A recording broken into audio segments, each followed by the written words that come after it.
Hi everyone, I would like to welcome you all.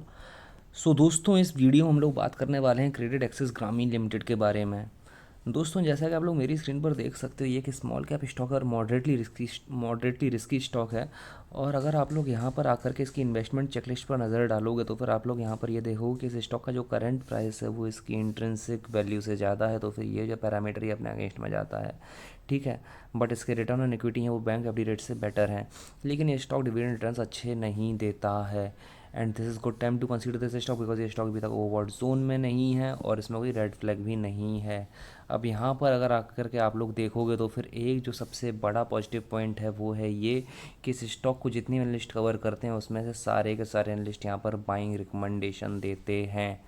दोस्तों, credit access ग्रामीण में बात आती है प्राइस परफॉर्मेंस की, तो फिर अगर आप लोग यहाँ पर जा कर के देखोगे तो फिर इसका जो एक वीक का रिटर्न है वो है -2%, एक महीने का -4% और 3 महीने में देखो तो फिर -9%। ठीक है, बट ईल्ड टू डेट में 60% अप है, पिछले एक साल में 47.5% अप है, पिछले 3 साल में 50% अप है। अब यहाँ पर जाकर के अगर आप लोग इसकी वॉल्यूम एनालिसिस देखोगे तो फिर जो इसका वॉल्यूम है वो बहुत कुछ बोल रहा है, बिकॉज इसमें जो डिलीवरेबल क्वांटिटी है वो काफ़ी अच्छी है। ठीक है, अगर आप लोग यहाँ पर जाकर के देखोगे तो फिर इसमें जो प्रीवियस ट्रेडिंग सेशन है वहाँ पे आप अगर आप इसकी डिलीवरी देखोगे तो कितनी है, 63.3% एक्सीलेंट, उससे पहले 40.6% एक्सीलेंट, उससे पहले अगर आप लोग जा कर के देखोगे तो फिर यहाँ पर कितना है, 56.2%। मतलब ये 1 वीक का एवरेज है वो है 56.23%, बहुत अच्छा है। एक महीने का इसका एवरेज देखोगे तो फिर 60% से अप है।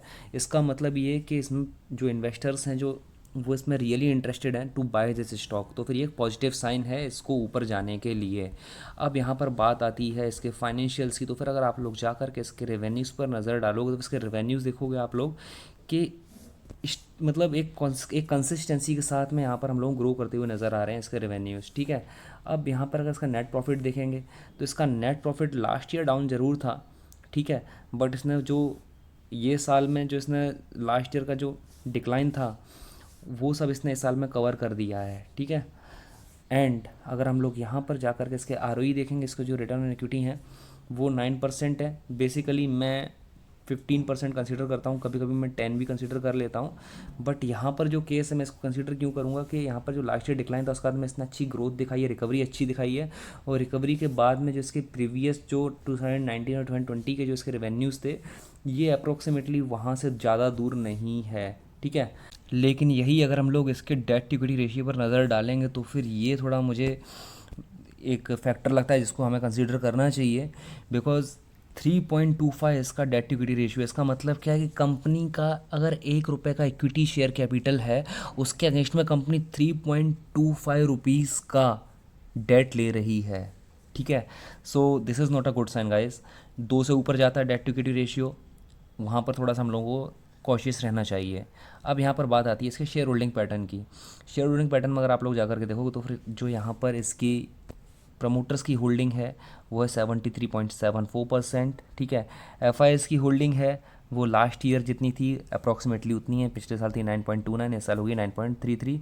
और डी की होल्डिंग अगर आप लोग जाकर देखोगे तो फिर वो हमको बढ़ती हुई नज़र आई है, जो कि लास्ट ईयर थी 10.28। ठीक है, वो इस साल हो गई है 12.68। सो ये काफ़ी अच्छी चीज़ है। ठीक है, अब हम लोग जाएंगे चार्ट पर। So guys now let's move to the chart. दोस्तों, फिलहाल आप लोग मेरी स्क्रीन पर क्रेडिट एक्सेस ग्रामीण का डेली चार्ट देख रहे हो, और अगर आप लोग इसके डेली चार्ट पर नोटिस करोगे तो फिर यहाँ पर क्या पैटर्न बन रहा है, यहाँ पर कुछ इस तरह से एक पैटर्न बन रहा है ये वाला। ठीक है, ये यहाँ पर इसका सपोर्ट हो गया है, और सपोर्ट के बाद में यहाँ पर इसकी ये एक रेजिस्टेंस लाइन है। ठीक है, ये अभी ये अभी इस पैटर्न के बीच में यहाँ पर हम लोगों को ट्रेड करता हुआ नज़र आ रहा है। अब यहाँ पर बात आती है इसके ब्रेकआउट की, तो फिर जैसे ही ये यहाँ से ब्रेकआउट करेगा हम लोग इसमें एंट्री ले लेंगे। ठीक है, तो इसमें ब्रेकआउट कहाँ होगा, कहाँ होना चाहिए, इसमें ब्रेकआउट यहाँ पर होना चाहिए। अब वो भी वॉल्यूम के साथ में ब्रेकआउट होना चाहिए। अब यहाँ पर बात आती है कि यहाँ पर इस पैटर्न के साथ में मुझे एक और पैटर्न बनता हुआ नज़र आ रहा है, वो ये पैटर्न है फ्लैग एंड पोल का।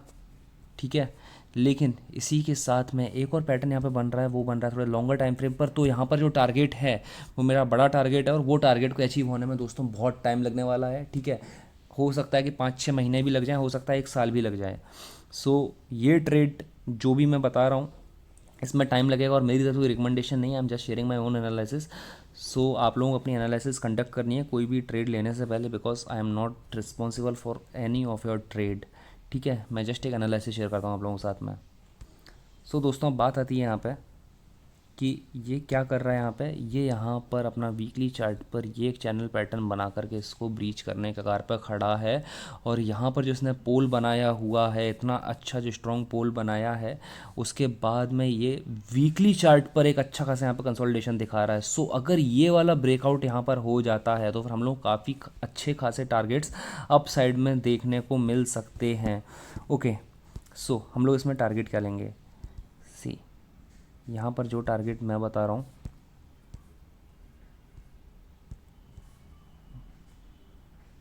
मान लो ये ब्रेकआउट यहाँ पर मिलता है हम लोगों को, तो इसमें 60% तक के हम लोगों को टारगेट मिल जाएंगे। 60% अगर कोई इतना वेट नहीं कर रहा है उसको मतलब थोड़ा सा रिस्क कम लेना है, बिकॉज जो अगर किसी को चाहिए कि भाई यहाँ से रिवर्स ना हो जाए, कहीं 60 ना पहुँचे, तो इसमें 50% तक का हम लोग यहाँ पर टारगेट रख सकते हैं। अराउंड 50% तक का यहाँ पर हम लोग ईजिली टारगेट एक्सपेक्ट कर सकते हैं जब ये ब्रेकआउट होगा। तो फिर यहाँ पर हम लोगों को जो प्राइस है वो कितना मिलेगा, अराउंड 1700 के आसपास तक ये स्टॉक चला जाएगा। बट कोई श्योरिटी नहीं है, ब्रेकआउट होता है उसके बाद में भी क्या करना, उसके बाद में ही हम लोग अपना ट्रेलिंग स्टॉप लॉस अपने सिस्टम में रखना है, जिससे कि हमको लॉस ना हो। ठीक है, सो गाइज, अगर ब्रेकआउट होता है, ब्रेकआउट होने के बाद में जैसे जैसे हमारा स्टॉक ऊपर की तरफ जाता जाएगा, जो कि मैं आपको हर वीडियो में बोलता हूँ, हम लोग अपने स्टॉप लॉस को भी धीरे धीरे करके ट्रेल करते जाएंगे।